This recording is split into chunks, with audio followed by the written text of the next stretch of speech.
Hello, Go Mode podcast viewers.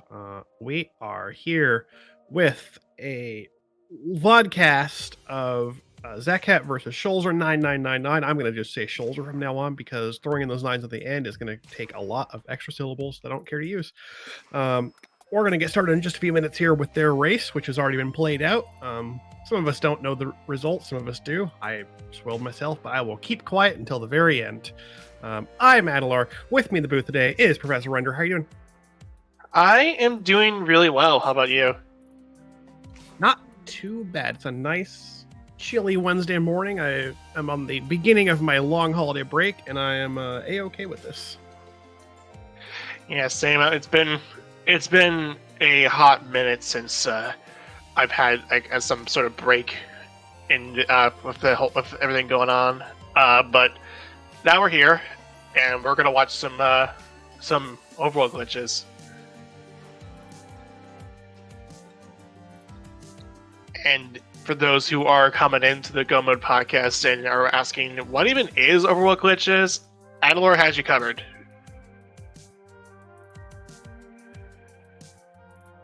Yeah, so, we're gonna do a whole lot of explaining as we get through it. There's gonna be a lot of stuff to pay attention to, even with just two runners on the screen. These two, I think, are going to be playing pretty fast and furious, and we might get a lot of interesting divergence. There'll be stuff to keep track of. We'll do our best to keep up. Yeah, so basically, what Overworld glitches is that it's a mode where you're allowed to use various glitches within the overworld, like boots clips and mirror clips and stuff like that.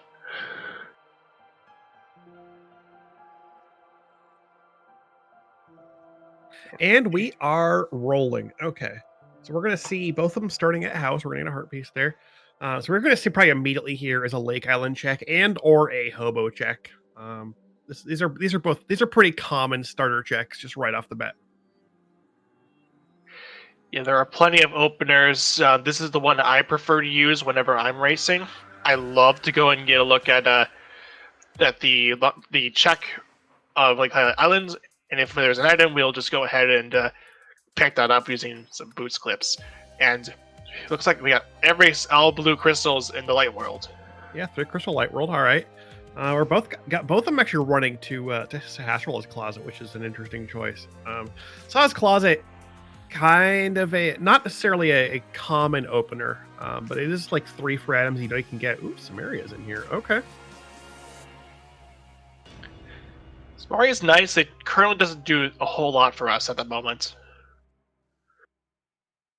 Now that'll be useful later. I mean, it's always possible that, of course, we have like a Meyer and TR pendants, and then we don't really need Samaria that much, but it's still good to have early on because you can do a lot of fun stuff with it. So since we start with boots, just go ahead and do bonk rocks whenever you end up at Sanctuary. It's sometimes easy to forget. They're like, oh man, bonk rocks, you run right past it. Just don't even think about it. This time we have just a shield in there, nothing too important. Yeah, that's what happened to me yesterday when I completely forgot bonk rocks, and it actually happened to be a cane there. Yeah, the daily had the Samaria in there, so that was a bit of an important find. Nice tree pole, 80 rupees.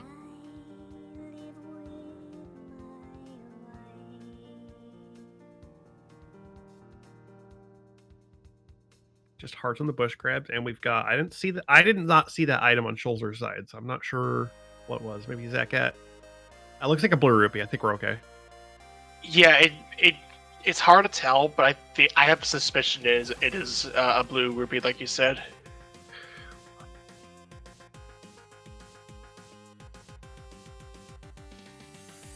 Schulzer passes up that full heart at the mushroom spot. That's a bit surprising, but I guess he's confident enough. They're both passing it up. Okay.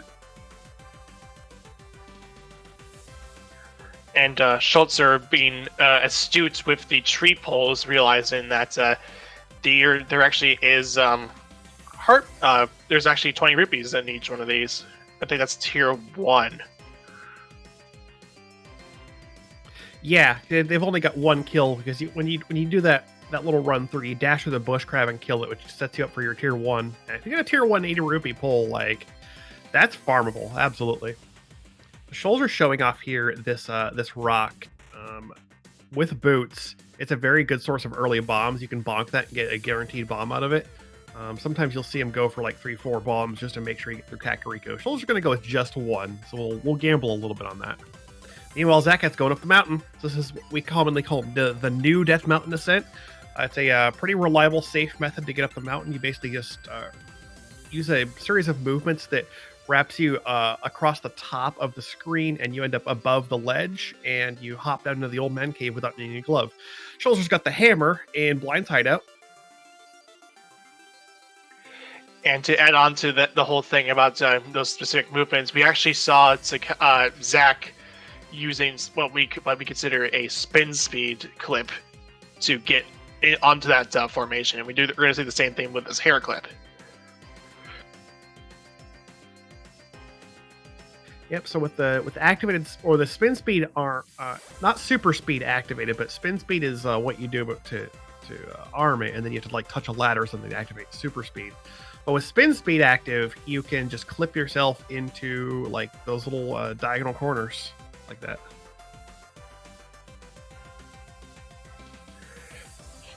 And basically, we got to Hera because it actually correct me if I'm wrong, but we screen wrap or something like that.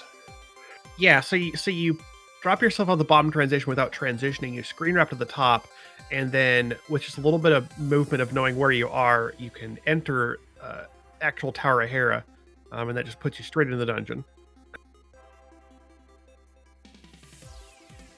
So I like this early divergence we're getting here. We've got Zakat's decided to go up the mountain. This is a fairly common when you have a starting sword, is to go right for Hera pretty early, because you know you can beat Moldorm. I mean, it's still fighter sword Moldorm. It's not a great fight, but you know you can do it. And Hera could have useful stuff in it. And Schulzer is opting to just go ahead and go for the very standard just trip through Kakariko and pick up all the items we're going to find here. He's found a Bombos so far and an Ice Rod. Yeah, from what I remember hearing was that Kakariko isn't as big of a deal that it is with in the early game that it is with just no major glitches. It's but it doesn't help. It doesn't mean that you won't be able to find all sorts of crazy items like 24/7. You still find some good items, but not as often as you normally would think it would be.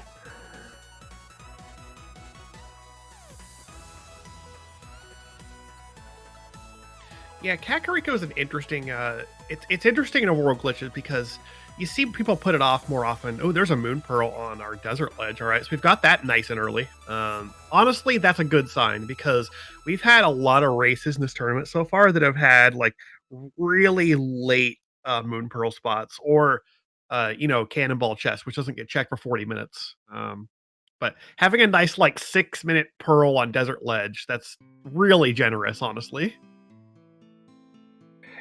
And we actually got into Desert Palace through another one of those boots clips, and we did also get our first blood from Zach killing Moldorm.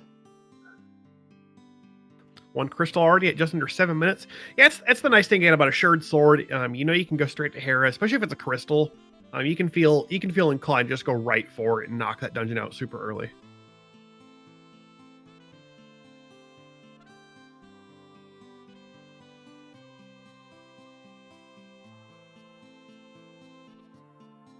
As our big chest coughs up a full heart for us. So we'll see Schulzer head over to the right side, get potentially the second item over there, and then there's our Berna in Spectacle Rock Cave. I can't imagine we'll be too concerned with that. I probably wouldn't have picked it up either way. It's kind of out of the way for my taste. I guess knowing it's there, you could potentially pick that up later if you think you need it to get into Spike Cave, but that's it's the convenience placement. The placement is convenient for maybe I get that later. There's our second shield in Graveyard Ledge. And we did the same, and we did this through another spin speed, but this time we actually did it on the opposite side and not from the side that we did for Heraclip. And Schulzer going to do another one here. This is another one you can spin speed your way into, or you can. He's actually trying to teleport, which is. Or no, yeah, okay, never mind. I think he's realized that no, you don't have to teleport this. You can either spin speed into that slope, or just literally mash your way into it with boots, with buffered boots movements, and it'll just pop you out automatically once you're far enough into the slope. The same thing is going to happen here. He's going to pop back up onto this wall and transition left. And we're going to be heading over to... Do you have a glove? No glove, just a green.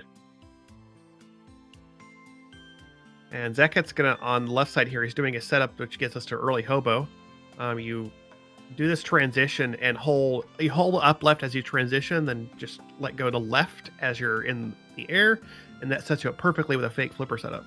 Second sword in Agina's cave. Old man's preparing to try to save the world. I mean, I was going to keep up with the hobo. Yeah, exactly what I was going to say.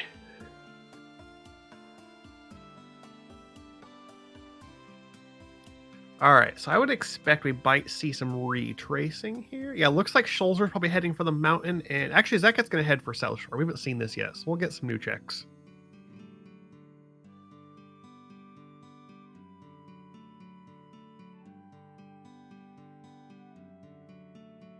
Looks like Schulzer's going to need to do the backup here. So if there's that first downward hop from the top of the screen, we call it quick hop, which is basically you're pushing against a ledge, and you push your boots button, which helps you more quickly off of the ledge, and it actually goes farther, like several pixels farther, depending on the jump. And some of those are necessary to pull that off optimally for the new DMA. But if you miss that first quick hop, there's actually a backup, because you end up basically on the ledge that's above the cave entrance, like the light world side of bumper ledge, and you can do a spin speed clip from the bottom right corner of that ledge to drop yourself down to where the rescue cave is. So there's a really easy, like, convenient backup in case you miss that quick hop. It's nice. Over on Zach's side, we're going to see Mini Moldorm Cave. Your long-standing Mini Moldorm Cave, no crazy glitches necessary.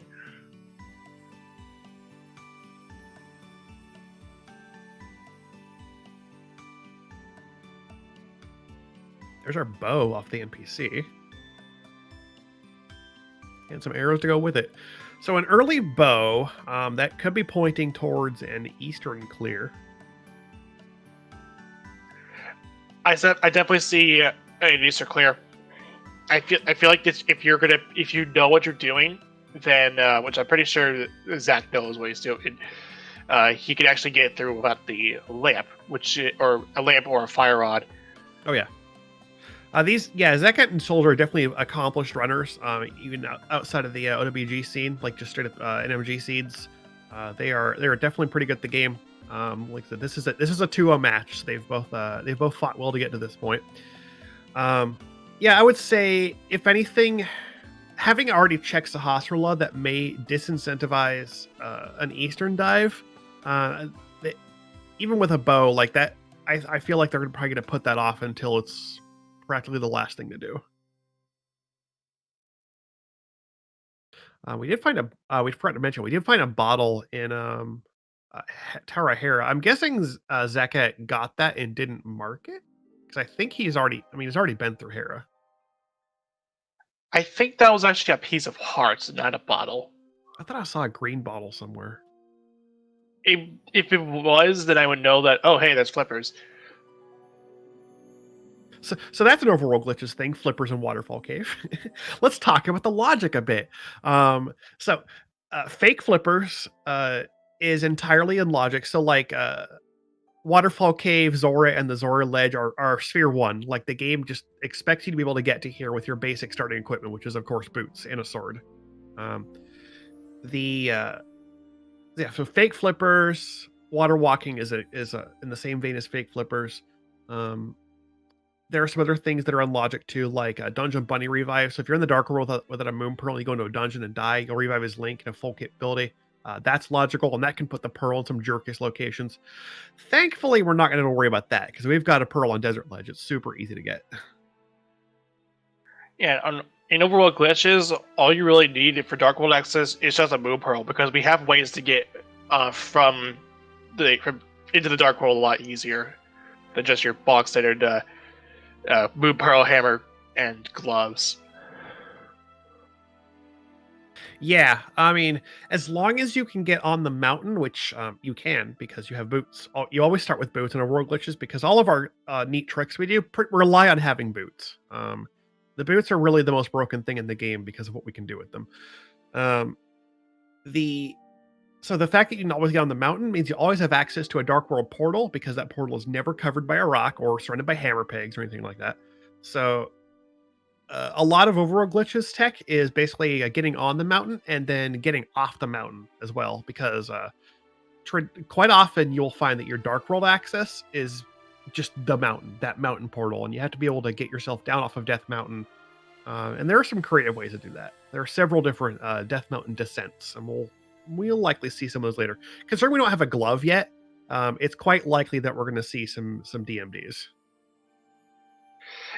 And just passing by, Schulzer did what we call the land bridge. Basically, it's basically a piece of land that just connects from the west side to the east side just by doing boots clips.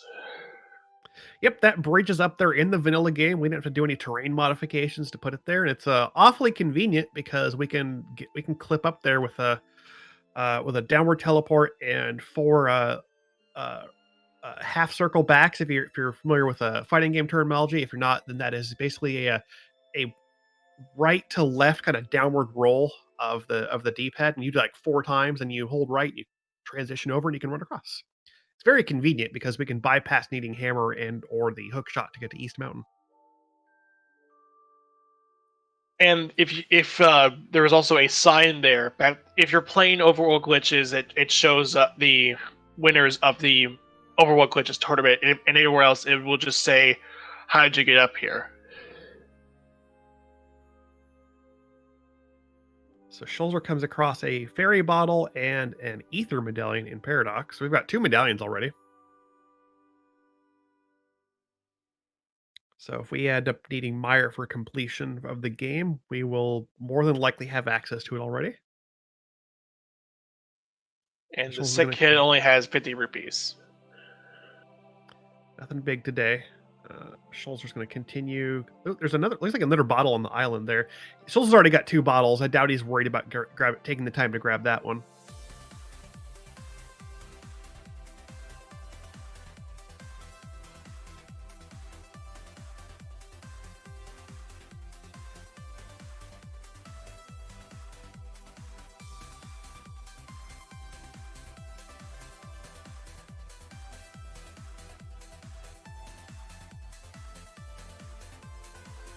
Zakat's going to give us another look at the desert clip. So you do a upward teleport off this one. I think it was 1 pixel high there, and then you do.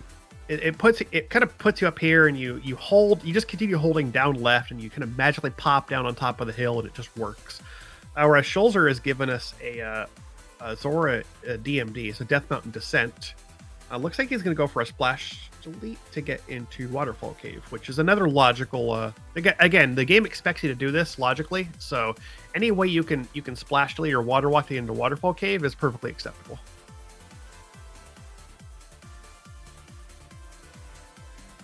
And he's done an overload with a Samaria block, ice rod, and a bomb. That's enough for do it, yeah. And since he has the Moon Pearl, he can do the setup you're used to seeing in NMG seeds, where you go in and out and back in, and that sets up a water walk. But yeah, we typically see water walk from the Ice Rod Cave. Like you usually see once people have 500 rupees, they will they'll go to Ice Rod Cave and arm the water walk there by dashing along the ledge, and then use that to enter Waterfall Cave in a water walk state.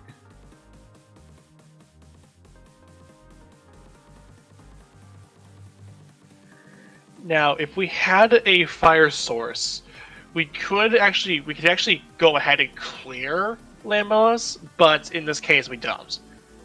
We have a way to actually get into the Lamos fight without needing the gloves.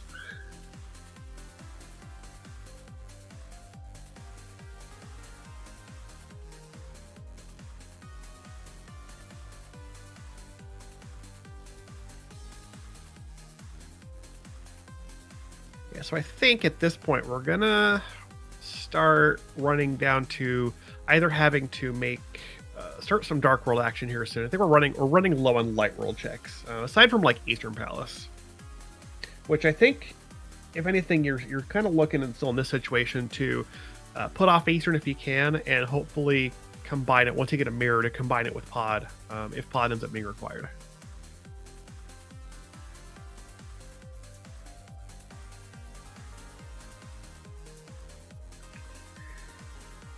So I feel like at this point, yeah, I would definitely be going over to the Dark World at this point. And yeah, I think that's what Schulzer's going for here. He's going to the portal, and I believe we're going to see probably a Death Mountain descent here. We're going to map check pendants on Skullwoods and Thieves, and I missed the other one. That was on Turtle Rock. Ooh, okay. So we do need some area for Meyer. Okay. And then I saw Pod and Meyer being the 5/6s. Potentially relevant, but probably not, considering we can get, as soon as we get a mirror, we can get into Pyramid, no problem. All right, so Schulzer's showing us pretty much one of the most common Death Mountain descents. I think there's a name for it. It's just Graveyard DMD. You spin speed, clip yourself into that one corner you saw. You do a dash turn north and then just walk south after you bonk, and it's not a 100% safe DMD, but as long as you get the motions right, it's very safe. The important thing is just to make sure to do the dash turn north and then walk south. Otherwise, you will soft lock yourself there. Yeah, and it also pushes you down a certain way, like a certain way down the screen. And that actually does have a name for it. It's called the funny auto walk thing. Yep. That motion where you transition, you kind of just walk south and you're kind of going through the rocks and you stop. Like that's completely automatic. So there are a few different auto walks. If we'd had an important item on Lake Hylia, you would have gotten to see that right at the start. There's another auto walk we used to get to the island. All right, so vZakat has gone for the Eastern play here. Go ahead and just chasing that bow we picked up in Kakariko. Sphere 1 bow. We'll see where the logic takes us by chasing that. And Schulzer is in Skullwoods. Yeah, we've already got a Moon Pearl, so it's pretty easy to just go right for whatever Dark World dungeons you feel like you want to do. This is also Pendant Skullwoods, so he's here just looking to see what kind of items he can find. Looks like we're gonna check the middle chest. We don't have fire rods, we can't go to the back, so this will be the end of the Skullwoods trip here. But Samaria makes this room very convenient. Now here's a question I have for you. Would you go ahead and clear out Pendant Thieves Town, Green Pendant Thieves Town? Yes. With the current equipment you have? Yes, 100%. If we have a hammer and it's Green Pendant Thieves. Green Thieves and I have a relationship, and that relationship is I clear the dungeon. Yeah, fair point. You have your equipment to get every single item out of Thieves Town, and it'll give you an extra item out of Ashrala. So I would definitely be doing this as well. Yeah, considering Schulzer has not come up with a fire source yet, like we're kind of, even if we do have like the medallion for Meyer, we're kind of not necessarily, we're kind of disincentivized to actually do it because we can't get all the checks in that dungeon. And also I'd imagine Schulzer can do Dark Meyer, but you'd like to not have to do Dark Meyer because it's one of the trickier Dark dungeon walks.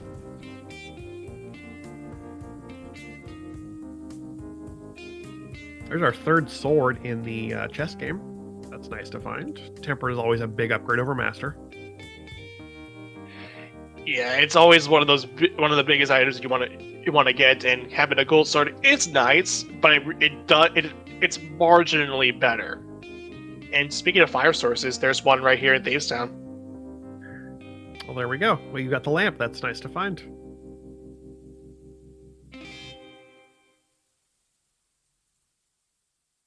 Now, it's no fire rod, obviously, but it is something. And vZakat's found a mushroom in the big chest of Eastern. Looks like that's our third item, too, because he's heading straight for the back. So that's cool. We don't have to do the loop. Oh, and he's already been to the... there was a vanilla big key. Never mind.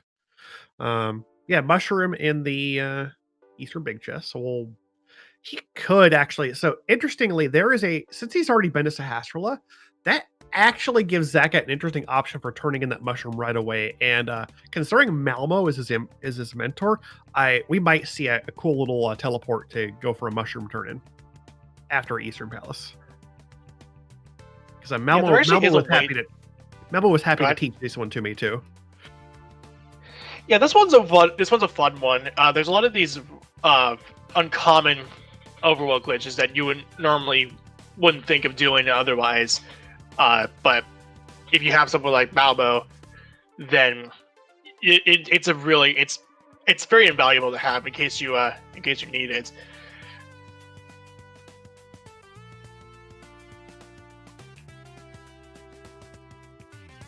Yeah, there are a lot of like little shortcuts here and there that not stuff that you necessarily need to like complete an OWG seed, but things they'll help you route checks more efficiently.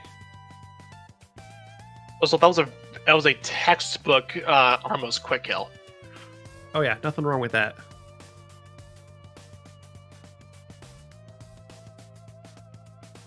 Schulzer finds another full heart in the Thieves' Town attic. He's in the back. He's got the attic. He is committed to this full clear. Green Thieves, of course, has a value of 5 items because they've got 4 in the dungeon itself, plus 1 for the green pendant. And Schulzer knows he's going to be over in the eastern area later because he had to clear eastern anyway. So this green pendant is not. It's not really a hard pickup because you can feel like you just clear the dungeon. Ooh, Zakat did a. Looks like he was trying to do the. Check a graveyard ledge or something, or maybe going to King's Tomb, but he didn't. He got an interesting transition, ended up auto walking into graveyard, so he's going to try that again. I feel like this is going to be the King's Tomb check.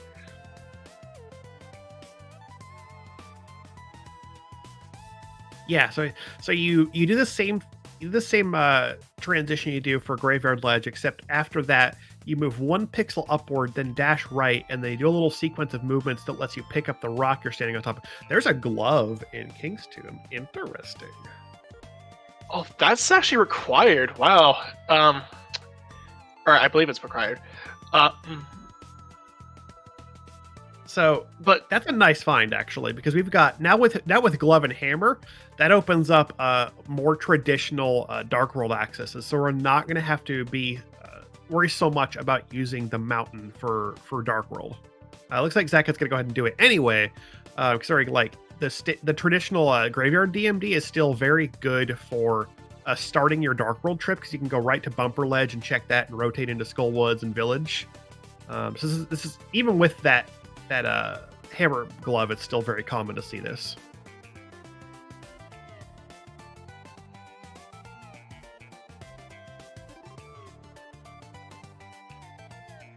But yes, we do absolutely need a glove, as Orange is pointing out in chat. We need a glove 100% for getting to Cold Stare, and Ice Palace is required. Zakat picked up the mirror at some point, and I actually missed it. So we're going to see him do Pyramid Fairy here. So what you do is with an incorrect camera, you drop your portal from the Dark World in a specific spot, and then you have to get off the mountain without save and quitting, which usually the best way to do that is a Death Warp, especially like 6 Hearts Green Mail. That's easy to do. We're going to restart at house, and we're going to run north to Castle Grounds, and our portal is going to be in the exact position where we can use it and clip right into the Pyramid Fairy entrance. And this is also in logic. Yeah, it's something that we like to call a mirror offset, because in a way you're offsetting your mirror location. Yeah, because we did we did like 2 screen wraps actually. So that puts the way the game thinks we are in coordinates. There's a flute, that's cute. Puts our game coordinates like significantly farther south than we actually are. So when we drop that portal, it puts it in the middle of the map where the castle is. And then you can just go to where that portal is and use it to get in here. Might be a slightly bit higher or offset slightly to where he's having trouble getting out. You can kind of wiggle yourself out if you go out and find you aren't able to leave the rock. I think you have to like go back in and then exit while holding up, and it pops you south a little bit, and then you can usually exit. But since we're in castle, so finding a mirror, like in terms of routing OWG, is good, because you can runners tend to put off castle until they have the mirror, because you can go do your pyramid 3-item checks and then go straight into castle and go ahead and clear this out. And to talk about stuff with that mirror as well, it also gives you a way to kick yourself out of what we like to call fake dark world, whatever it pops up. Yeah, mirror is very convenient for getting yourself out of fixing your fake world states, which specifically end up in fake dark world if you die in a dark world dungeon and you have not defeated Aghanim. The game does not expect you to be in dark world dungeons like defeating Aghanim, so it pops you back into like a fake dark world state where if you transition, I think on the overworld, it will put you like officially back into light world, but you can fix it by mirroring after you come out of the dungeon. Schulzer's in Mire. We've got nothing in the Mire shed, and we're gonna see shortly. Looks like he already caught the medallion. He's marked it as a bombos on his tracker, so we are going into Mire. Yeah, it's Ether. Okay, either way. Yeah, I think it's right. This should be a clearable dungeon either way. Oh yeah, absolutely. We have the he even found the lamp, so it's even more convenient just to go right for it. But yeah, we've got some area and boots, of course, so we can get into the dungeon. This dungeon's fully clearable. There's no reason not to do it right now. Zakat, meanwhile, is working deeper into Hyrule Castle. We're about to get the cell, and then he can probably mirror out and go to Dark Cross and finish that off. Having found a glove as well, that also enables him to get to the 3 checks in the back of Escape. We'll have to see if those are relevant.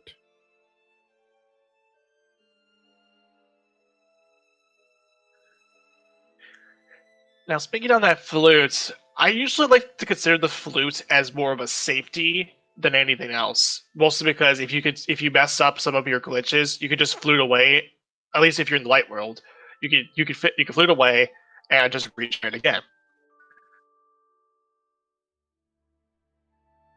Let's see, where is Zakat headed here? He decided not to go for Dark Cross. It looks like, no. We'll have to see where he's headed. I'm not sure. Oh, chicken pyramid item. Maybe they missed it before. Okay.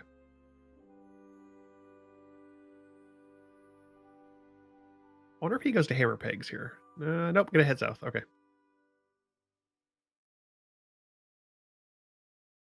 So Palace of Darkness is a required dungeon here, and since we have the bow, the hammer, and the mirror, this is very convenient to go ahead and knock these out. And sure, Zach is still running without the lamp, but this shouldn't be a problem for Zach either way. Oh yeah, like these runners are both quite good enough that they will not necessarily need that lamp. They can navigate the dark rooms just fine.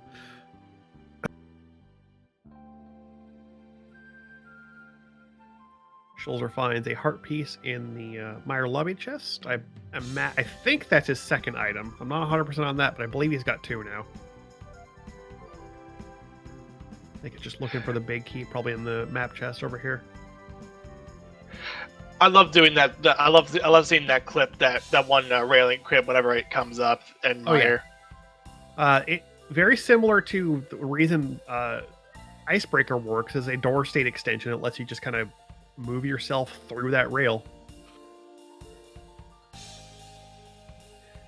Except whereas the Icebreaker is usually a horizontal one, this one is a vertical one, but the same kind of logic applies. Right, it looks like Schulzer's now heading to the back of Mire. That's a hookshot out of pod. Ooh, hookshot on the arena bridge. Yeah, okay. That's a good find. We do need that for Swamp. And of course, to get to the top of GT past the Moldrum, if we, unless you're a hoverer, I'm not 100% sure whether either of these guys are competent at hovering, but hookshot is good to have, that we don't have to worry about it. That gives us, actually, so hookshot also, having now hammer and hookshot provides a large amount of incentive to enter GT. So GT, we don't need crystals for it. We can clip ourselves in there whenever we want. And the general rule we like to say is that you enter GT and go clear out part of the basement once you can access ice armors, because there's a decent number of checks available, especially on the left side. So that we might see vZakat head up there in not too long. And the one thing that's kind of interesting about that, where we don't need crystals to even enter GT, is in theory the junk algorithm that's used for whatever having a certain amount of required crystals for GT gives you more or less items. Also, we're gonna try and see a Poglyph from Zach. I love this so much. I love playing around with this when I got a chance to play it.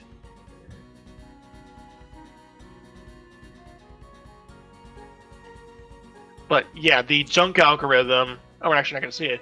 The junk algorithm things that, in at least in Overworld Glitches, it's just 0 crystals, meaning that there's a lot of things you can find in GT. Yeah, that junk fill just doesn't happen. Whereas in a normal like 7/7 no glitches seed, GT would be guaranteed to be filled with a random number between like 0 and 15, just junk items like heart pieces and rupees and stuff. And then of course, because GT is so logically late in like your standard or open seed, it's very uncommon to see anything really important in the tower. But here, it's a 0. We can access it whenever we want, and it's quite likely that we'll have progression in it. Very, very possible. I wouldn't say quite likely in this specific one, because I think we're actually kind of like on the cusp of go mode, if we're not already in no mode, actually, because we don't need a fire rod for Skullwood. Skullwood is a pendant. We do need to clear GT because the goal is still the same. We still have to get 7 crystals and defeat Agate 2. But if we don't have if the big key is not on the right side, or if the right side of GT is not required in any way, we actually, I think we're in no mode at this point. Oh, there's our second glove is on Stumpy. So both the gloves are relatively well accessible. And I believe, because Schulzer had said this in our chat, said this was no mode. I feel like that should be a, well, I think. Oh, well, we still need a bow, right? We still need a bow for Schulzer.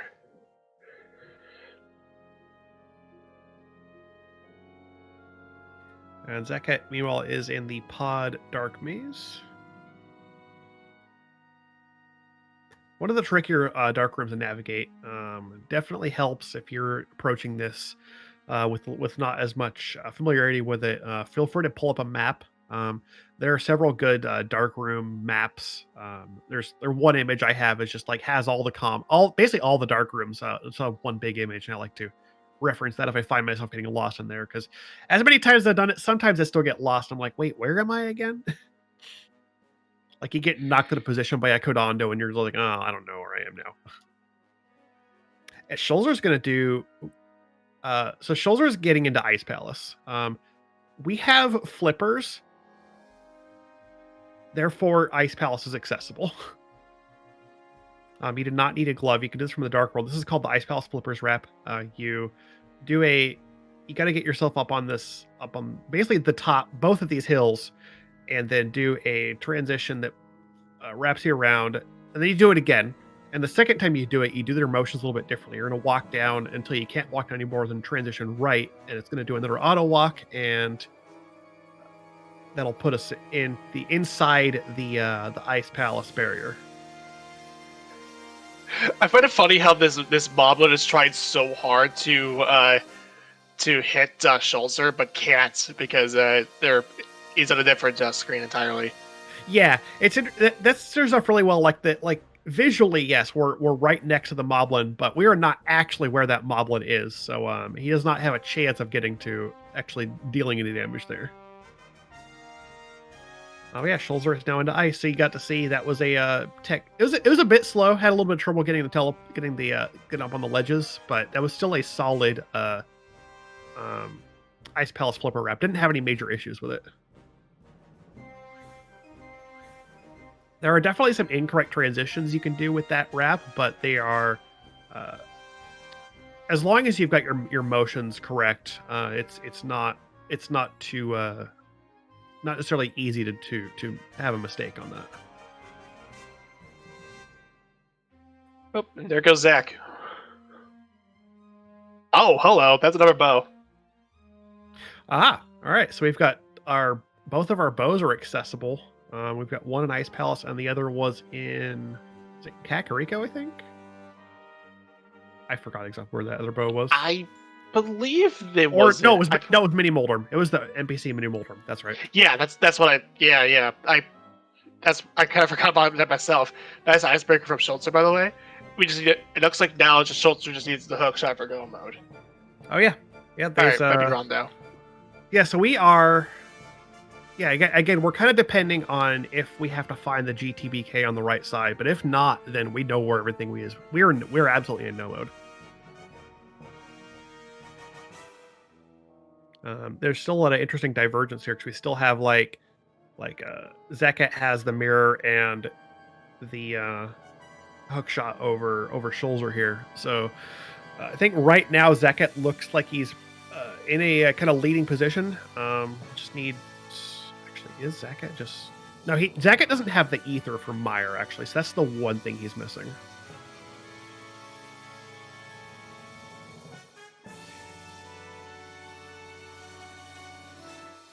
I was looking used to seeing Tower of Hera. We do Hera clips all the time. Yeah, a Hera clip is one of the most common things in Overworld Glitches because it gets up the mountain faster. Obviously, at NMG you have to walk up the mountain and then use the portal and mirror off the top of Spec Rock. Whereas in Overworld Glitches, we just clip the Hera. It's so much faster. It's very nice.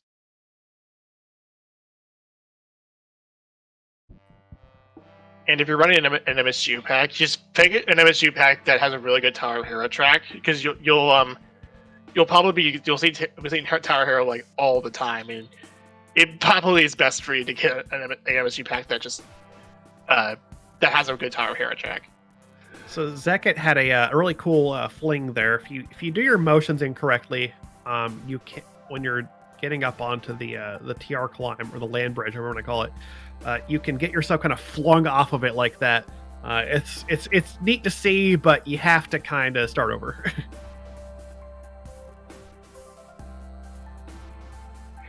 I don't know. Zach could do what is called a mirror wrap for Turtle Rock. Yeah, I mean it's possible. That is a matter of whether they're thinking they have to dig into TR for items. Which I think we're probably headed for just at least East Dark Mountain because we've got several checks accessible here, especially with the hook shot.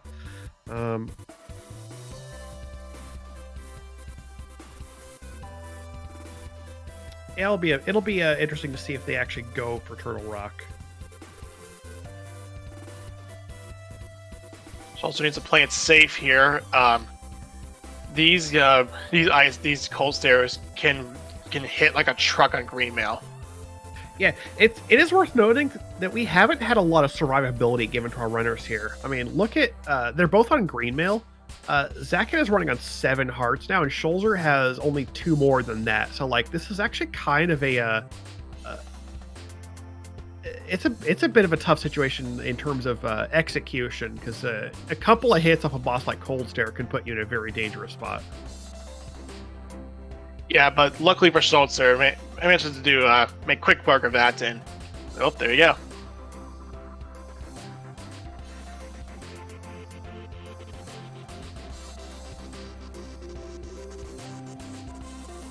Schulzer's going to head out towards the east. Might be making a play towards the eastern pod area here. Yeah. Actually, Schulzer has yet to come up with a mirror, so actually this is going to end up being maybe a trip just for eastern and then figure out when to do pod next. Oh, wait, green pendant. It's the bug net. Nice. That's a nice spot for that. A bit of a haha, I got you kind of thing.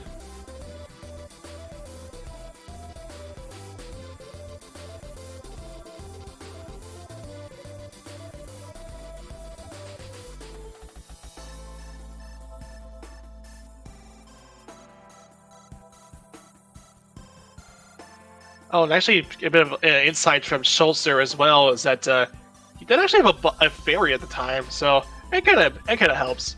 It actually does help in case he does take a hit by the gold stairs. Yeah, when you're running on this kind of health situation, like having a fairy in the pocket is not a bad idea, especially if you do come across the mirror, because you don't have to worry about death warping.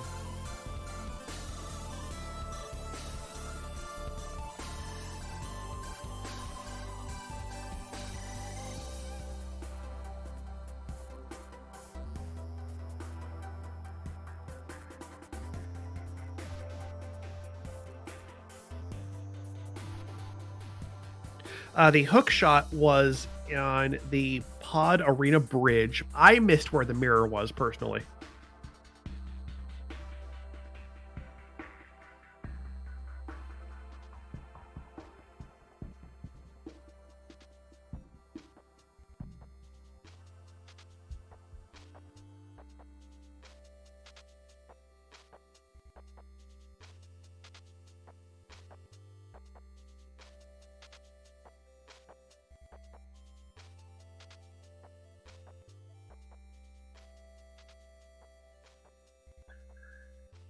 So there's the mirror for Schulzer. There it is. Okay, it was in Eastern Palace. Okay. Yeah, and Hook ended up being in Pod, according as we know. So Yeah. all we really need is if so in a way, so as long as Schulzer knows how to hover, he would be in go mode. But having a hook shot having that hook shot is just nice. Just in case you don't have to go for that trouble of hovering Moldarm too. Exactly. Yeah. Which means these guys are pretty much free to like. Yeah, we're not even really going to see GT dug for items. Like they're just gonna complete GT whenever it's convenient to go up and take care of it.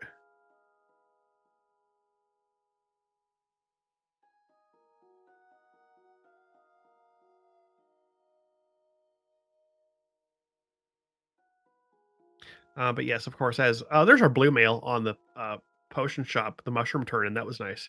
I was surprised we didn't see that mushroom turn in earlier. I figured Malmo would have been like, "Hey, let's go turn the mushroom right now."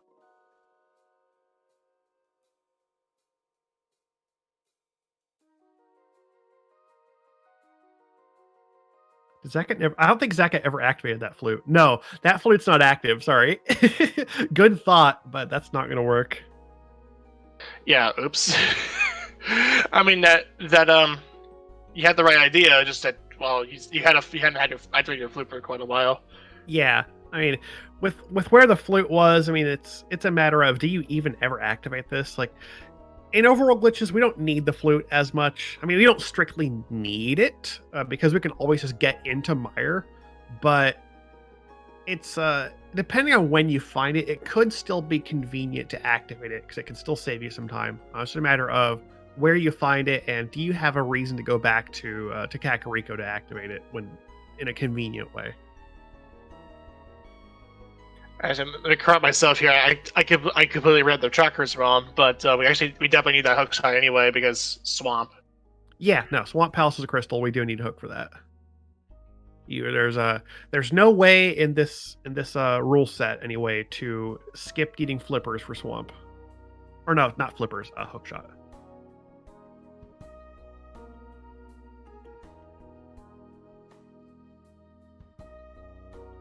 Schulzer is taking care of the Armless Knights, picked up another crystal. That's going to give him 4, looks like, to Zakat's currently 2 crystals, but Zakat is in the position of kind of being able to start just slamming through dungeons pretty soon here.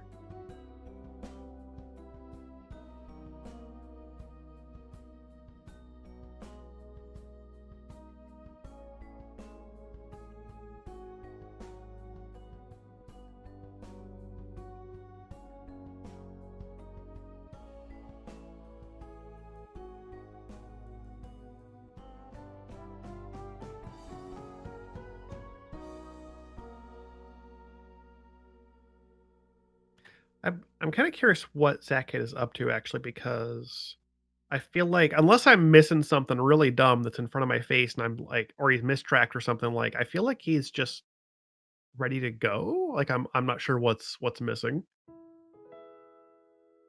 Maybe he's looking for like a third sword or something. Oh, right. There's a fire source. Oh, okay. Yes. There's that dumb thing I'm missing. You need a fire source to climb GT. All right. Got me there. Yes, that's because the torches, the torches.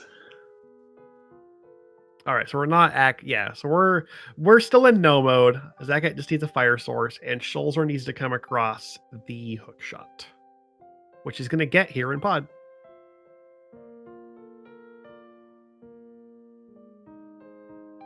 I think the lamp wasn't the lamp like first check thieves. So Zekat's pretty close to that. Assuming he goes down for Thieves Town next, he's gonna get that pretty quickly and be like, all right, now it's time to go.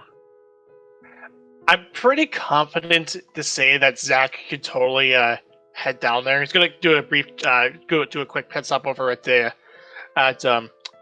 Bumper Ledge at the moment, but I'm pretty confident saying that he will go to Thieves Town. Yeah.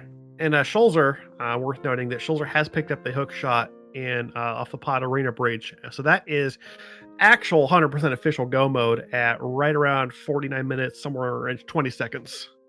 So honestly, pretty quick seed here. Getting a go mode like sub 50. He's going to get to slay him through uh, at least a couple of in go mode, particularly Swamp. Go mode Swamp is just really nice. There's a lot of extra stuff you can do in Swamp if you're looking for items still. So being able to just plow through that dungeon with reckless abandon is really, really satisfying.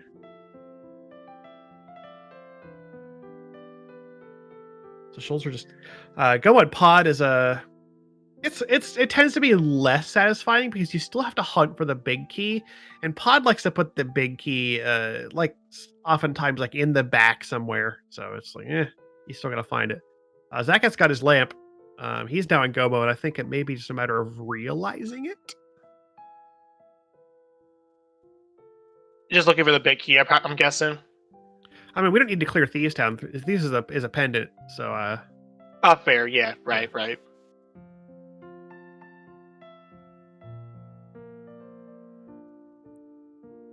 But we actually did see a pod clip from Schulzer. Again, one of my favorite tricks to do in pod.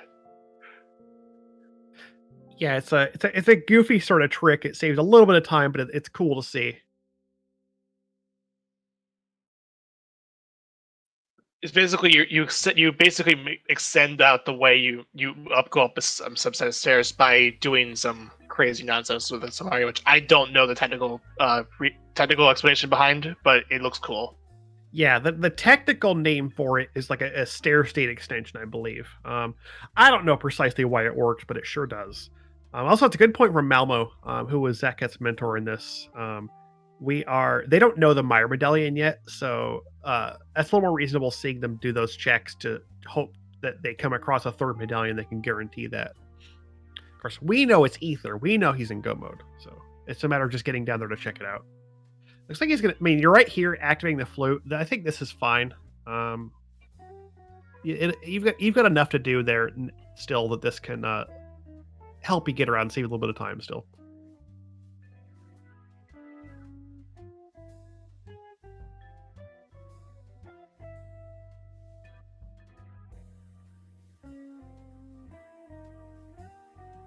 Oh, right, it is a water walk arm. Yeah, because you do a dash off of a ledge. That's correct. I never thought about that. Okay, that makes sense.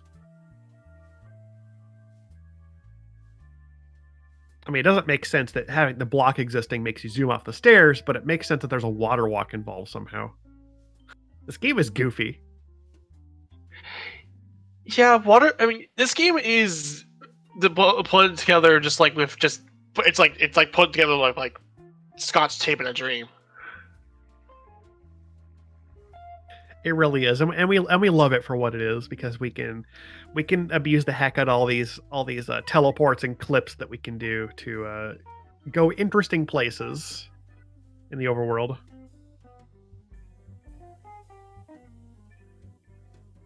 And so Zakat's going to go ahead and pop down into Meyer and check out the medallion requirement, find out the good news. Meanwhile, Schulzer has finished off the King Helmassar in Palace of Darkness. That's going to put him up to 5 crystals now.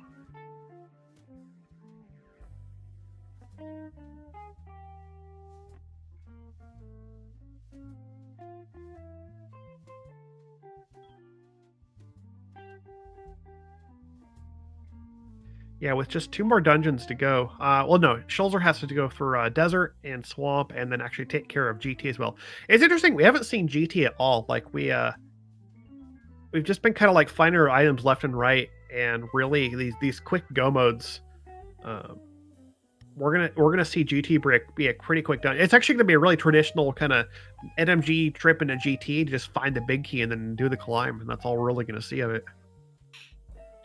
Yeah, exactly. Because this is, for all intents and purposes, this is going to be pretty much your standard GT, like in a way, a GT guessing game, but more just, right, kind of like more of an Overworld Glitches style. I like how Schulzer here is just now checking the chest of the dam at 54.5 minutes nearly. Because he just never got to South Shore. Like this seed just kind of fed them the item so quick. Really quite a jet seed here. Looking at what he's got left to do, this could easily end up being like probably a finish time of around like maybe 105, 110-ish, somewhere in that range. Depending on how, basically depending on how mean GT is, like where the key ends up being. If it's really deep in the basement, then it might take a few minutes to get to.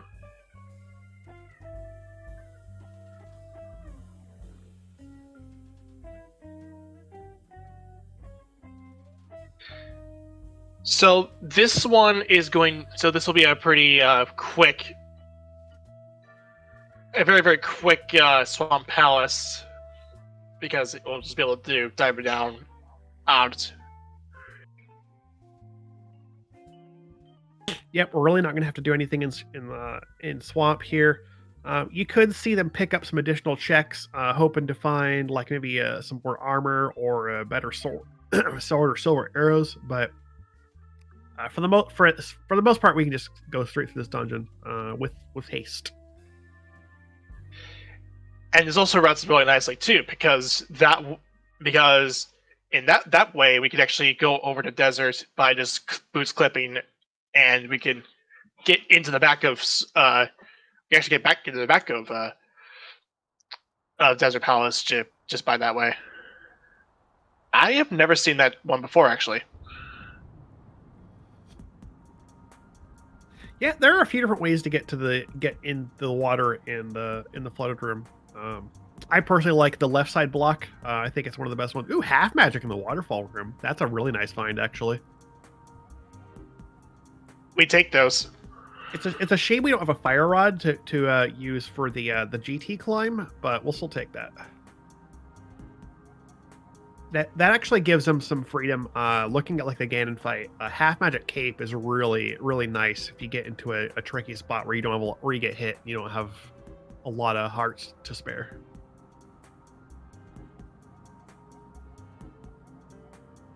Ooh, this looks like a zero cycle Arcus. Yeah, look at that. That is so quick. That tells you that we have an NMG runner here, because that's an NMG thing. NMG, like one of the big things that makes this fight fast is this technique called the zero cycle Argus, which has a very specific setup to it, and it's honestly really tricky to do. It takes a lot of practice to get consistent. That is something I would love to know. I would love to learn, because that is a very good fight for Schulzer. I have nothing bad to say about that. Yeah.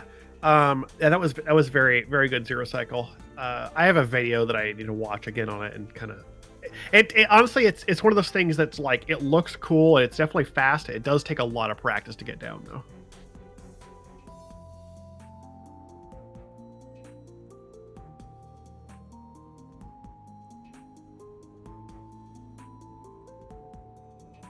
Schulzer's going to make his way over into the desert area. Of course, doing it in the dark world, but we can just mirror to the back of desert once we're over there.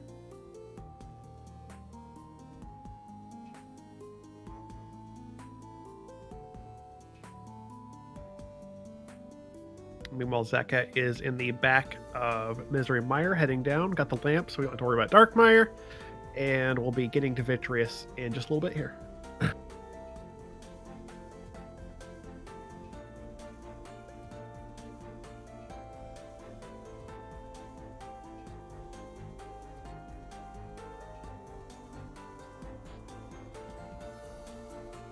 Interesting, one thing we tend not to see as much in Overworld Glitches, because of the way we get into Mire, is spooky action.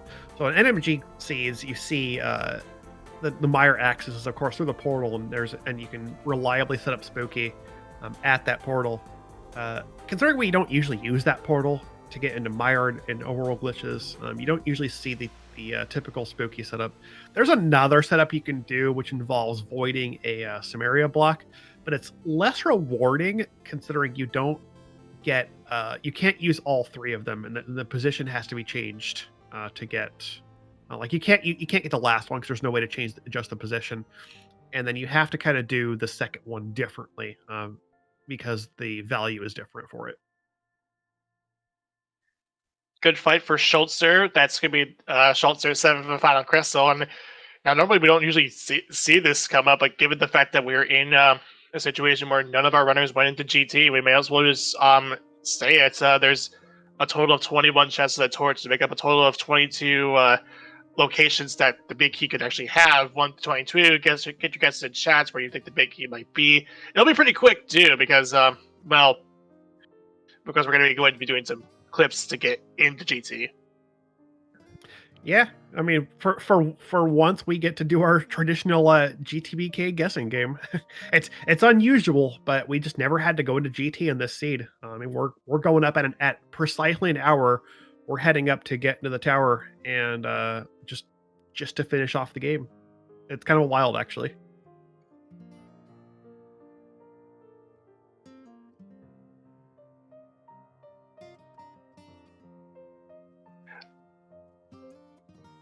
Although to be fair, this is a podcast, so and we don't really need to do a guessing game, but like it's just fun either way. Oh yeah. Malmo, you can guess as long as you solemnly swear to me that you've forgotten where it is. My guess is 18, right. Like usual. All right, I'm gonna go with 11.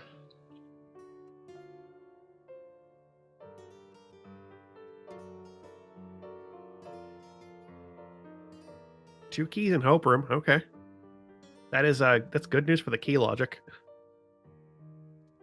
Obviously, we're not worried about key logic in this dungeon, but if we were in this dungeon earlier looking for stuff, and we actually found progression in here, 2 keys in Hope Room is nice for trying to figure out the key logic in GT, which is dumb, by the way.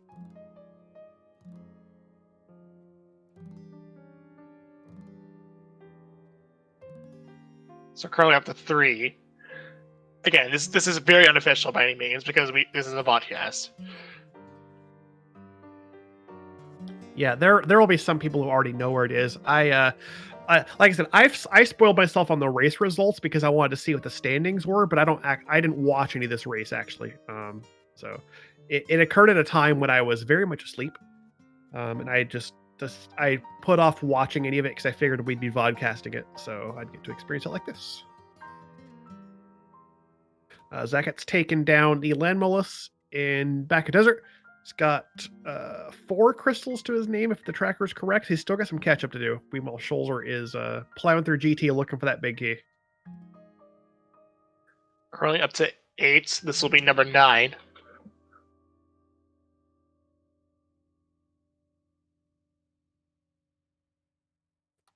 Pick another heart. We've got 12 hearts. 12 hearts green. We're practically approaching NMG health, where we'd be at Ganon almost.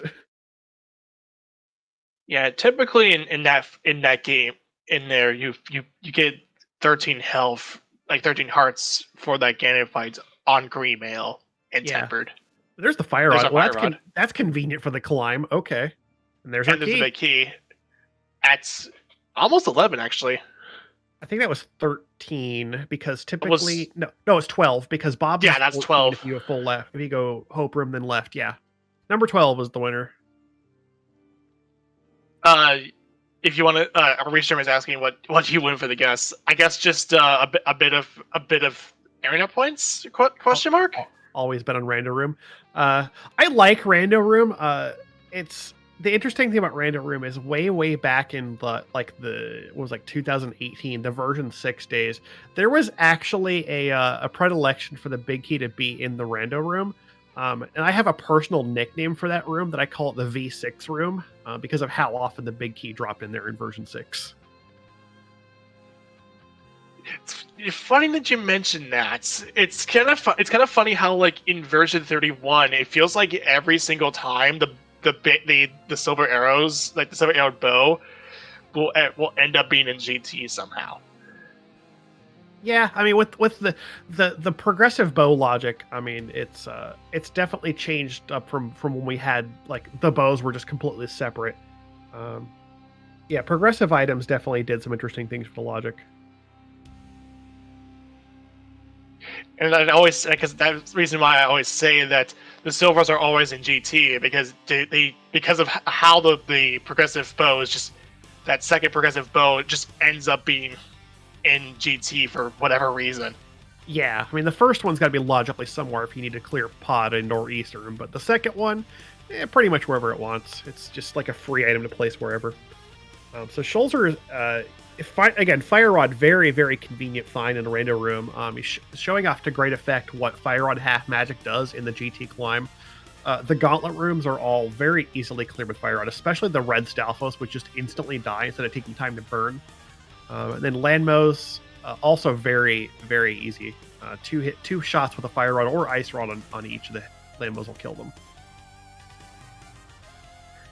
And it's a good thing we have Kane here because I love this room so much. I love these two rooms so much that it looks daunting on paper, but once you know how to do the second one, it's actually not that difficult.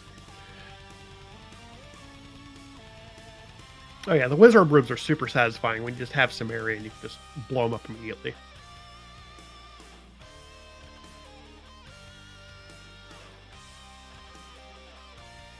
Oh yeah, that fire rod is just like that's just a nice item to find. Like you're just hoping to stumble upon it. Ooh, this is dangerous. Ooh, God, Schulzer. Oh, that was dicey.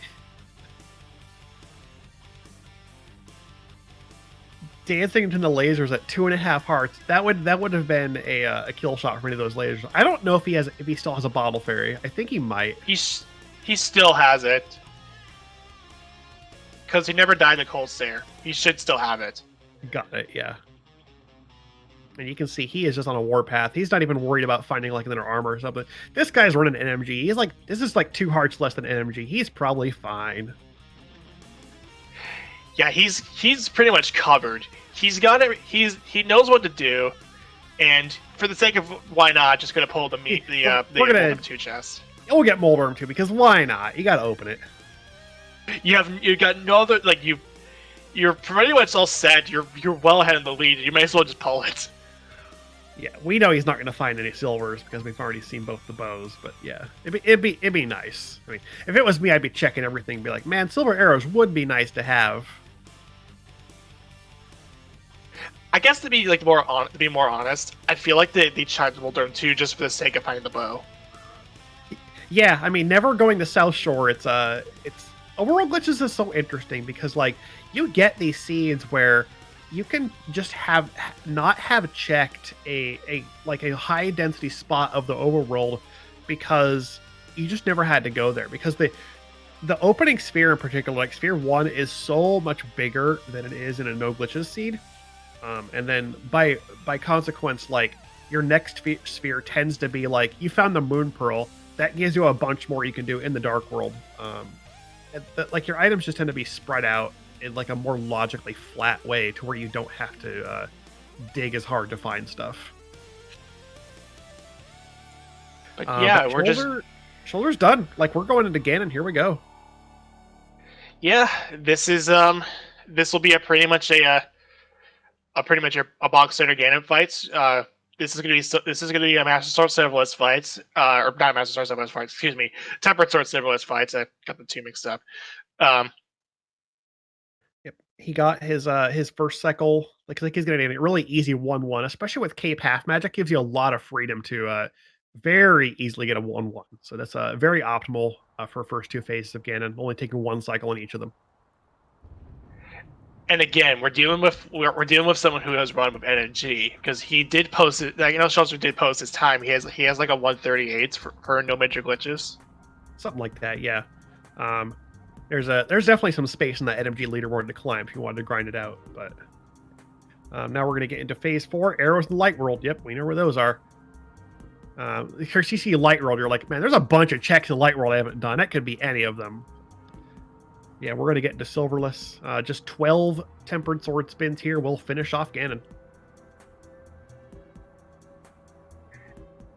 And even if Schulzer does take a death, he still has that fairy, so he can still get back into the fight. Yeah, I think even a fall at this point is going to be. He's still going to be comfortable. Like I'd imagine he might not be so sure of where he is in relative position here, but we know, of course, that vZakat still has a good amount of work to do to catch up. But he's really doing this well. He's getting triple setups here. He's done. Yeah, that was 12 already. Yeah, this was a very well executed Ganon fight. GG's in the chat for Schulzer. This was a very good run for Schulzer. And I'm gonna go pull up the race room and grab the official time. Give me just a moment here.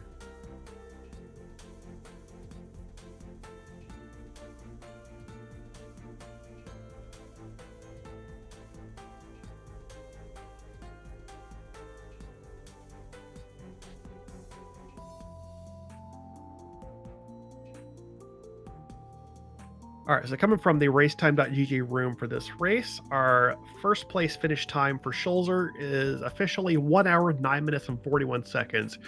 Really quite a quick one. Like, this seed kind of just gave him the ability to run for it with all the items coming up really fast. And he came up with a fantastic time. Yeah, this was an excellent run for Schulzer. And here's that. And speaking of Schulzer, there he is. Hi. Hello. GG. GG to you. This is really an impressive time. Like under sub 70 for an Overworld Glitches seed. Like, really quite good. It's not even my PB. Not even your Overworld PB? What's your Overworld PB? Like 102. Oh, that was my second, and I did it in my second Overworld seed ever. Nice. Okay, that's really, you just got the luck of getting the fast seeds. I wish I could have that. Yeah, it was. Yeah, we basically got all the seed, especially after finding Glove for Ice Palace, then finding Bow for Eastern Palace, then finding Mirror, then finding Hookshot for Swarm, and then being in Go mode. Yeah, no, these items just came fast and furious. Like, there was you don't like to hunt much. Like, you never touched like Mini Moldorm Cave. Like, you never had to go to there. It was just like there was so many checks in the world. We were just talking like there's a lot of stuff we haven't seen in this seed. This is gonna be a really low clear rate too, I'd imagine. Yeah, I think we avoided the South Shore because we did solar checks in the beginning with jumping down off the mountain, so we avoided it for a long time. And it turned out to work, even though there was a progression item on there, but we just found the other one. Yeah, having both the bows accessible is interesting. Usually you see one that's kind of like buried deep in the logic somewhere, but they were both like sphere 1 and 2, I think, actually, or like 1 and 3 maybe. Yeah, it was a really nice game to play. It was also really fun to have Orange as a mentor. You helped me out a lot for things I didn't know, I wasn't sure about. Yeah, honestly, like, massive shout outs to all the mentors who have stepped up to make this tournament what it is. We would not be here without them. It's Orange and Malmo in this race in particular, both very, very excellent mentors. They put a lot of time and effort into this tournament, also being like tournament admins. So really, like, big, huge, giant thanks to them for putting so much into this. Yeah, shout out to Orange to do 4 AM mentoring for me. Yeah, I was really happy to actually take part of this. This is probably like the most fun I've ever had with Randomizer ever. And just when I heard that they were going to do a mentor tournament, for Overworld Glitches, I was like, okay, now I actually have a reason to try and play something new, just get something new and liven up my game somehow. Yeah, the same reason for me. I basically only did Overworld Glitches because there was a tournament for it. I probably would have not touched it anyway. And it really helped that it was a mentor tournament as well, because the bootcamp really helped to get into Overworld Glitches in the first week. If it would just have been the new Overworld Glitches tournament, I would probably have not joined because I had no experience besides like 1-2 bootcamps in multi-world and stuff. Yeah, this has been interesting for me because I have going into this, I basically knew like some of the basic concepts of some of the really common stuff you do in Overworld Glitches, but didn't really know how to do any of it. So I came into this with just kind of like a clean slate of, I want to learn this stuff because this seems like really neat, and this will give me kind of another interesting way to play the game. It'll also help give me more movement options where I'm getting stuck in like multi-worlds and stuff like that. So it's there are multiple benefits to this. It's really cool. There's been a lot to learn, but it's really surprising that like there isn't that much you really need to learn to get through an OWG seed. The number of essential tricks and glitches and whatnot is really not that many. A lot of it's just optimization once you've got the basics down, the essentials. Yeah, I guess more or less like glitches for the main game that, I could have done mirrorless TR if I want to go faster. Let's just sign it after because I know it's doable, and I want to know how to do it because I'm faster that way. Yeah, it's a shame we didn't get to see any of that. There were a bunch of things we just didn't get really to see in this one because of how streamlined it was. Like we never had to, like nobody walked into TR. We never had to see any attempts at like a mirror wrap or even a mirrorless laser bridge. We didn't have to really do much for. I mean, God, there's a lot of things I can think of that we didn't have to do because of just how quick this has been. So this one wasn't technically like a great spectacle or an exhibition of what Overworld Glitches is really possible of, but you still get to see the staples. Like we got a typical new DMA. You got enough hero clips going on. You get to see some land bridge use, a GT clip, of course. Like these are all essentials. You see those on pretty much any seed. Yeah, the most difficult stuff that was probably in the seed was for me the mirrorless screen lab into ice panels. Oh yeah, the flipper up. We noticed that gave you a little bit of trouble. Just mostly trying to get up on the like the second set of getting up on the ledge. Was there anything particular that happened there, or was just kind of just giving you some trouble? I did just not play many Overworld Glitches seed in the last few weeks because League is also happening right now, and I trained more all dungeon keys, randomizer, sortless hard mode seeds than Overworld Glitches. Okay, yeah, that makes sense. I think it was my first of it 2 weeks. Zakat's working through GT here. He's unfortunately going for the DM route. So he's gone to the Stalfos room and then he's going right side, which is unfortunately going to lead him to the key a bit later because it's in Rando room. So we're going to be here for maybe he's changing his mind. Oh, he's changing his mind. Interesting. Okay, I wonder what prompted that. Yeah, I don't. That's an interesting decision from Zach. I would imagine it would be. I would think it'd be a mentor intervention. I wonder if that was maybe Malmo saying no, go left, or I would say maybe. Oh yeah. Actually, no, fire rod. You're right. Maybe that was intervention saying like, let's maybe not do this tricky bomb jump to get through the fire rod room and just go left instead. Totally respectable. Yeah, I've forgotten again that the fire rod is in Rando room right next to the big key. It's easy to forget these things. Despite the fact that there's a tracker below the screen that tells me what items he has. Yeah, this basically worked. The seed worked out pretty well, especially in the end. Like, oh yeah, we only got normal bow, and we have no fire rod. This climb sucks. Finds fire rod. Yeah, the climb does not suck again. Woo! Yeah, Orange was saying that in the chat. It's like, yay, it doesn't suck.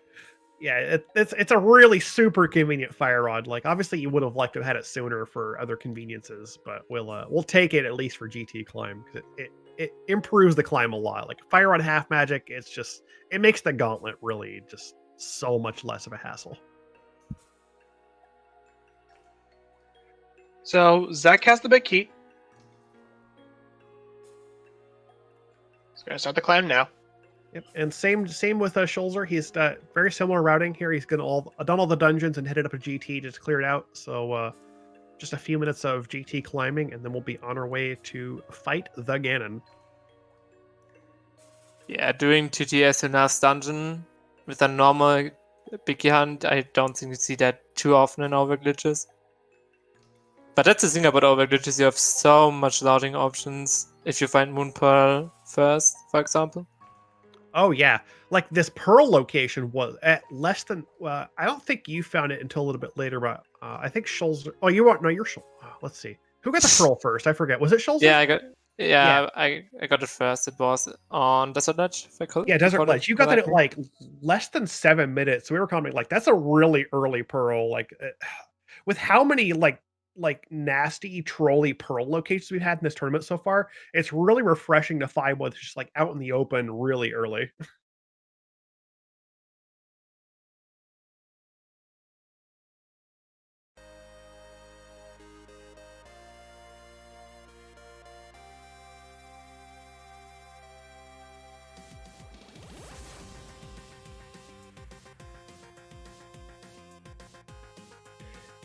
Okay, so as we're going to wind this all down, we've already given enough of praise for both Zach and Schulzer, but we can't really repeat this enough times to just keep this going. But please, if you haven't done so already, give these two runners a follow, and also make sure to follow their mentors as well. Malmo and Orange are, without a doubt, some of the best mentors that we have on display here.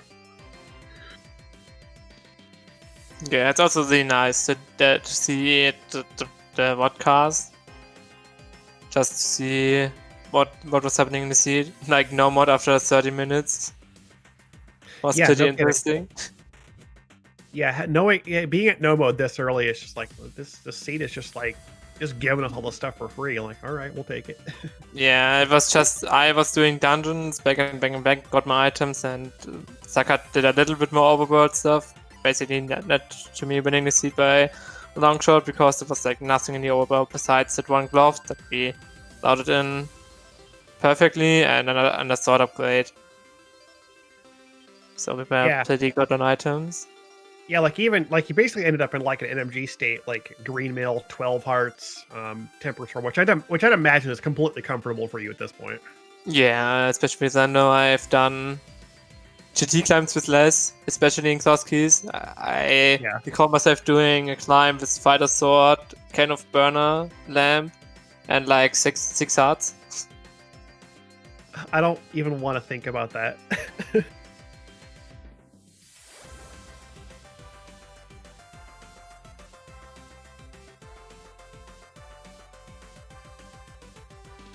But half magic really does help in the gauntlet.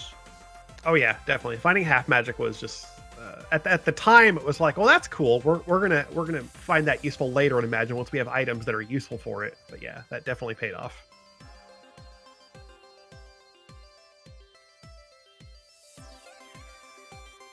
Zakat's beat Moldorm 2, gonna hook across, gonna open the chest. It's tradition. You probably open Moldorm 2 chest, unless you're really feeling like it's a tight race, you want to finish as fast as possible. Yep. Just a pack of bombs for us today to send us off.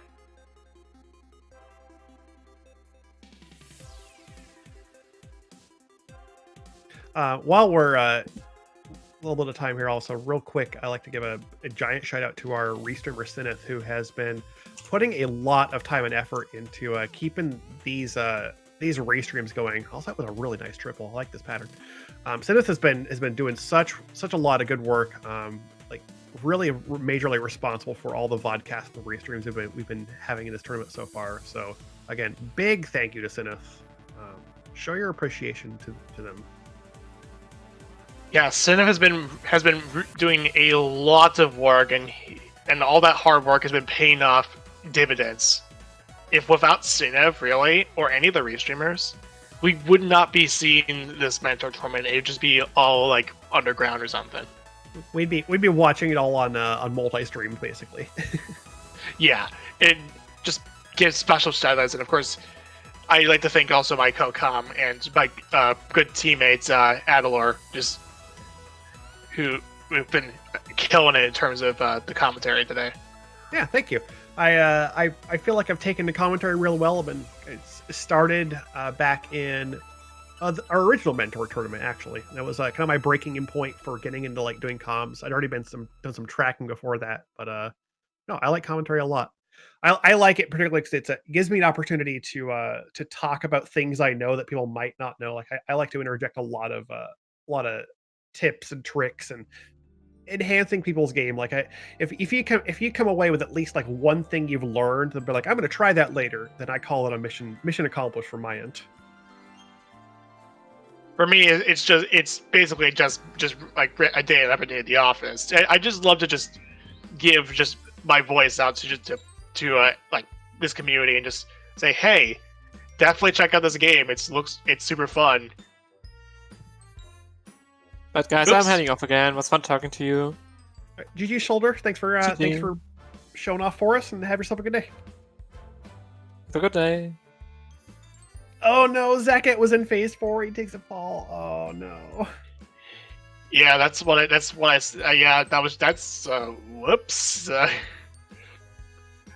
think that was I think that's been I feel like that's been ended up a little bit too close to the edge there. Yeah, I mean, even if you're on the edge and you get the spin, you get knocking, you can still hold away from the edge. Like, this game's mechanics are interesting. You can still recover from that, but you have to kind of be like cognizant of the fact that you're going to be over the pit and you have to hold yourself away from it. But yeah.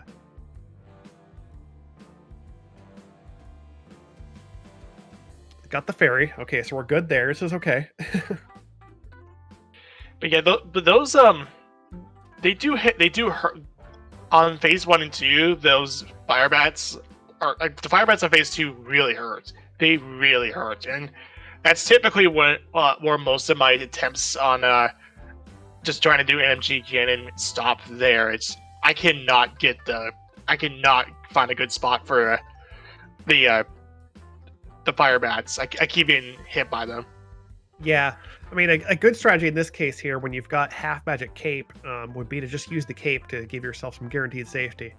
Zakat is playing it really, really spicy here, sitting on one heart. Any damage will take him out here. I don't think he has another fairy in the pocket. No, that was his one fairy that he burned. Gets that Ice Palace hint again. Doesn't get Torch Glitch. This is going to make this a little more tricky. It's still doable. It's going to take a bit of work though. Yeah, you have to do a lot more like cognizant and manipulation of knowing like where Ganon's going to end up and time your torch lightings. Keep them as synchronized as you can. This is actually you could actually get a triple off this one, I think. Maybe just barely. Nice. That was right at the line. That was still a really good triple. Yeah, that was well placed.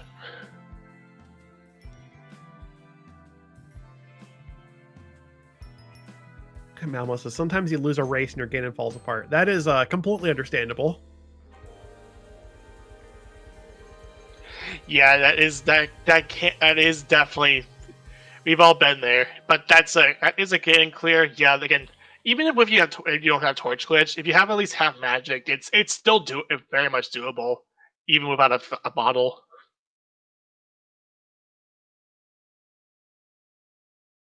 All right, and that's going to be Zakat done with an official time in the race room of 1 hour, 28 minutes, and 4 seconds. There's a good 19 minutes, well, 18 minutes and change between these two.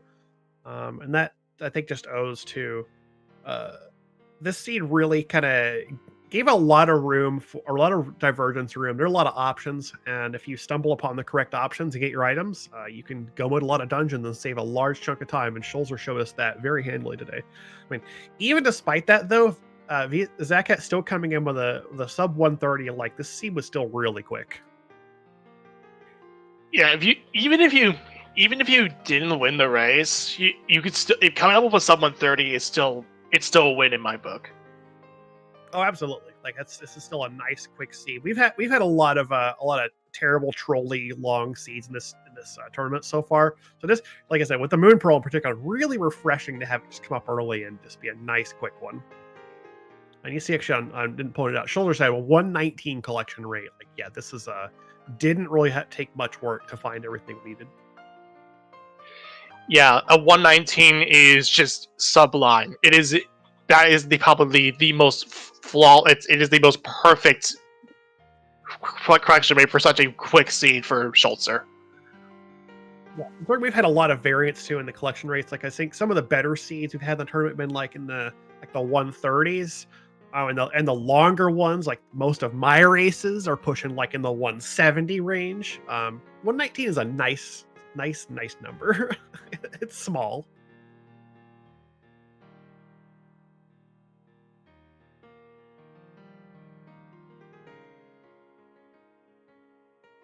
So with that being said, this will keep going. We'll keep it going until we get our collection rate for Zach. But so I guess I'll ask you this: what like your final thoughts on this particular race, or the seeds as well? I like this seed. I wish I could have this seed in my races. No, this was good. I think they both played it really well. Schulzer executed it fantastically. Read the rando well. Just happened upon the items. Really didn't have any troubles just like missing anything for particularly long. And that just led to a very good time. Yeah, I don't know of any other really particularly strong words to say about the seed. It was just really nice. Yeah, and it really just comes down to just Schulzer pretty much had made incredible routes for him to continue to execute strongly. We gotta give shout out to the Zero Cycle Argus as well, because that was perfect, and everything else about that fight was perfect.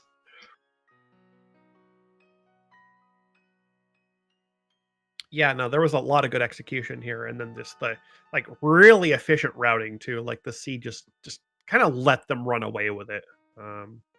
It just worked out really well.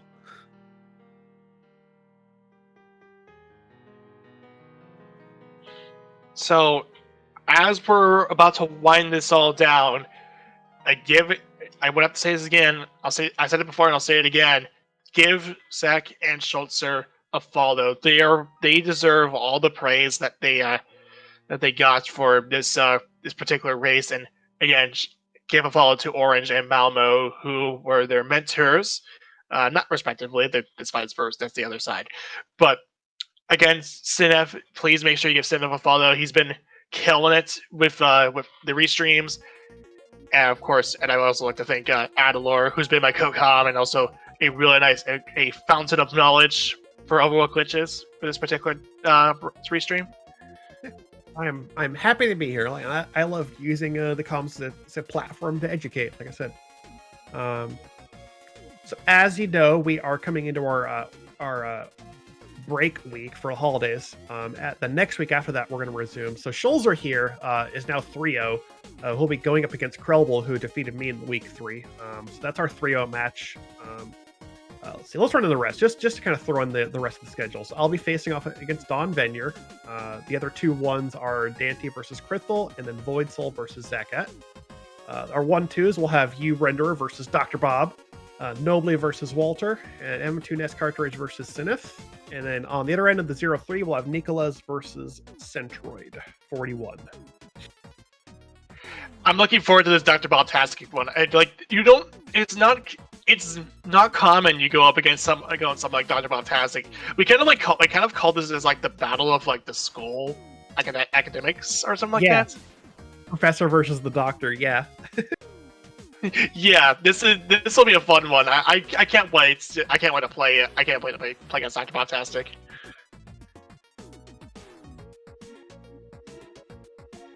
Like this will definitely be a fun one to watch and a fun one to race, and I'll probably give it my all. I've been having a lot of fun with OWG. I've been getting myself involved in learning all the various Overworld glitches, and I can't wait. I am so excited to watch. I can't wait to even get started with RMG as well, because I'm thinking of racing doing RMG. Just it's fun.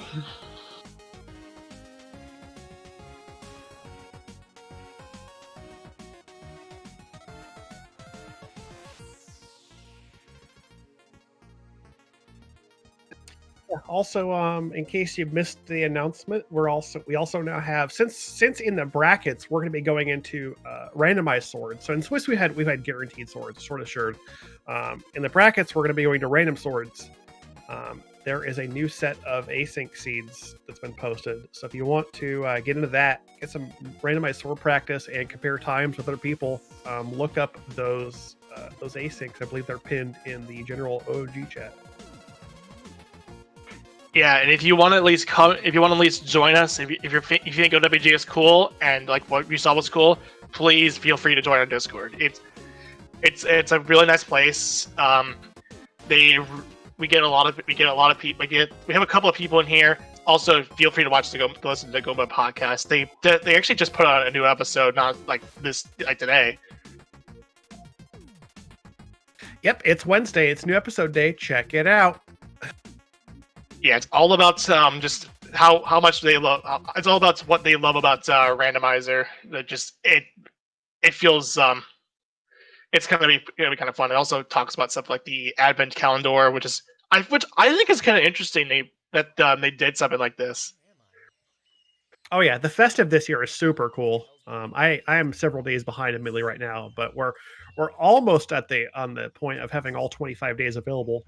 As of tomorrow at 4 p.m. Pacific, 7 Eastern, the last door will be open. The 25th code will be released on the site, so every day will be playable very soon. I would love to play one of those. I would love to play the advent calendar. It's the thing about this too is that it's just all it is. It's just all the codes are in the ROM itself, so you can just play any of the days whenever you want. It kind of feels like a extended version of the Satellaview